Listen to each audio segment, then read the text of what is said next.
ಹೇಳಿ ನೋಡು ಅದಂತ ನೋಡು. பார்த்தோடனே ஒரு அனுதாபம் வருது. ஒரு அனுதாபம் கிடைக்கின்ற நம்பிக்கையில இதெல்லாம் பண்ணிட்டு வந்துருக்கு.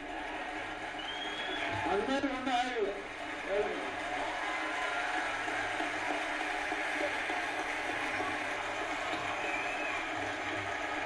அனுதாபம் கிடைச்சாச்சு. இதுல நிஜமாவே நிறைய பேர் என்ன சிக்காரி ஆக்கிடுவாங்க. இதுல மகள இருக்காரு, நல்ல மனுஷன் தான், அவர் ஒன்றும் கெட்ட நல்லா கிடையாது. அவர்கிட்ட ஹிந்துல இத்தனாம் தேதி இந்த மேட்டர் வந்திருக்கு சார், அதை கொஞ்சம் கொண்டாங்க. மறந்து போயிட்டார். அவர் மறந்தப்பறம் நானும் மறந்துட்டேன், விட்டுட்டேன். அப்புறம் அன்னைக்கு அதை கேட்கணும் சார், கொடுக்கவே இல்லையே நீங்க அப்படின்னு. மறந்து போச்சு சார் அப்படின்னாரு. சரி ரைட்டு, நான் கூட நினைச்சேன், அப்புறம் மறந்து போயிட்டேன் அப்படின்னா. நம்ம வயசுல எப்படிதான் சார் மறக்கும் அப்படின்னு. அவருக்கு மறந்தா பரவாயில்ல, எனக்கு மறந்தா மனசு. சத்யா இன்னைக்கு ப்ரோக்ராம் வருது சார், பேசாம ரீடர்ஸ் நிறைய பேச விட்டுடலாம் சார், நிறைய பேசிட்டோம், நீங்க ரெஸ்ட் எடுத்துருங்க. இவருக்கு என் மேல அவ்வளவு அக்கறை இல்லை. இவன் பேசி போர் அடிப்பானே, அது நம்ம கேட்டானே அப்படின்றது. இந்த ரமேஷ் எல்லாரோட மேல போயிட்டார் சார், உட்கார்ந்தே பேசுங்க சார். கலைஞர் கூட அப்படிதான் சார் பேசுறேன்.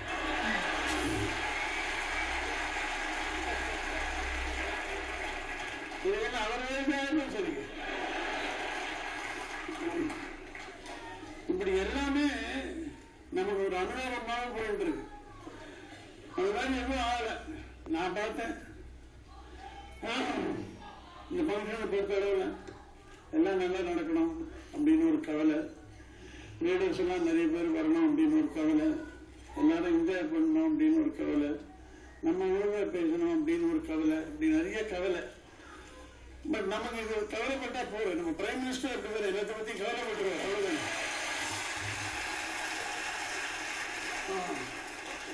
நானும் கவலைப்பட்டா தெரிஞ்சுக்கிறேன். வாசகர்களை அழைக்கிறோம்.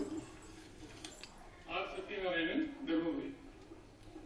ஆசிரியர் உள்ளிட்ட அனைவருக்கும் ஒழுங்கிணைந்த பொங்கல் நல்வாழ்த்துக்கள். சார், நாட்டில் ஒழுங்கினம் ரொம்ப ஜாஸ்தி ஆயிடுச்சு. எங்க பார்த்தாலும் ரொம்ப ஒழுங்கினமா இருக்கு. அதுக்கு நான் தான் ரெஸ்பான்ஸ் பண்றேன். அது கூட எங்கிட்ட கம்பேர் பண்ணீங்கன்னா நான் பண்றேன். இல்ல சார், நீங்க சட்டம் படிச்ச வேற சட்டத்துறை, கலைத்துறையில பேசுங்க சார், பேசுங்க சார்.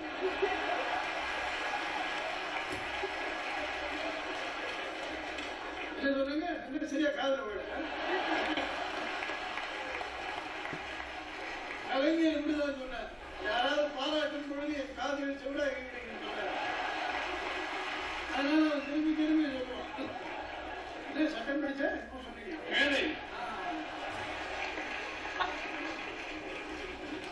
கலைத்துறை, நீதித்துறை, பத்திரிகை துறை எல்லாத்தையும் கரைச்சி கொடுத்துருக்கீங்க. என்னுடைய கேள்வி என்னன்னா,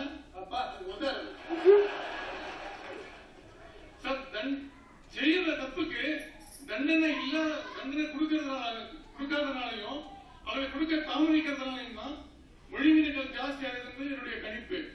இவர் சொல்றதுல நியாயம் இருக்கு. நிறைய எழுதியிருக்க லீடர்ல தண்டனை இருக்கணும், அது மனுஸ்மிருதியிலேயே சொல்லியிருக்கணும். அந்த முறை வராது, தண்டனை இருக்கணும். சொசைட்டிக்கு பனிஷ்மெண்ட் வேணும்.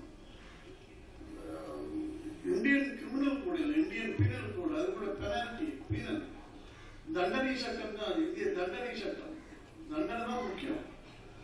அது ஒரு ராஜா ஒழுங்கா தண்டனை கொடுக்க வேண்டியவர்களுக்கு தண்டனை கொடுக்க வேண்டும், தண்டனை கொடுக்கப்படாதவர்களுக்கு கொடுக்கக்கூடாது. அந்த மாதிரி இருக்கிற ராஜ்யங்கள் ஒரு மனுஸ்மிருதியிலே சொல்லியிருக்கு, கௌடிலே சொல்லியிருக்காரு.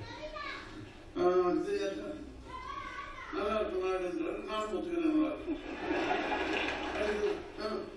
மோகன்